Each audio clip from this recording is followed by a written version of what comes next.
మాధవిరెడ్డి గారు క్లుప్తంగా. ఒక్క నిమిషంలో పూర్తి చేస్తాను అధ్యక్ష.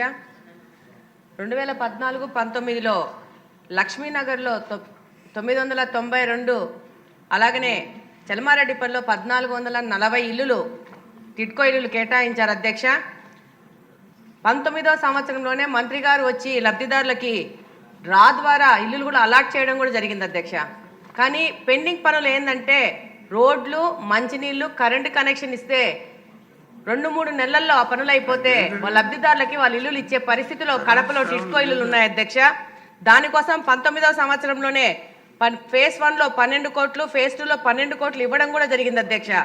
ఇప్పుడు 5 సంవత్సరాల నుంచి పనులు కాకపోవడము, ఇప్పుడు మనము ప్రభుత్వంలోకి వచ్చి కూడా 8 నెలలు అయిపోయింది.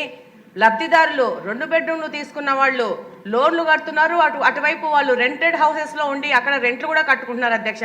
2 వైపులా వాళ్ళు బాధితులు అధ్యక్ష. కాబట్టి మంత్రి గారికి మీ ద్వారా మంత్రి గారి దృష్టికి తీసుకెళ్తున్నాను అధ్యక్ష. మంత్రి గారు అనుకుంటే 4-5 నెలల్లో ఈ వర్కులు ఫినిష్ చేసి లబ్ధిదారులకు ఇల్లులు ఇచ్చి తెలుగుదేశం ప్రభుత్వం యొక్క కమిట్మెంట్ ప్రూవ్ చేసుకున్నట్టుంటుంది అధ్యక్ష.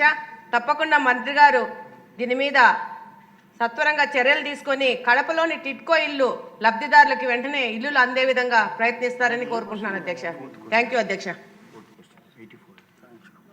సింధూరారెడ్డి గారు, అంటే మీ ఊర్లో ఉందా టిడ్కో హౌసెస్? నియోజకవర్గంలో మీ బ్రీఫ్.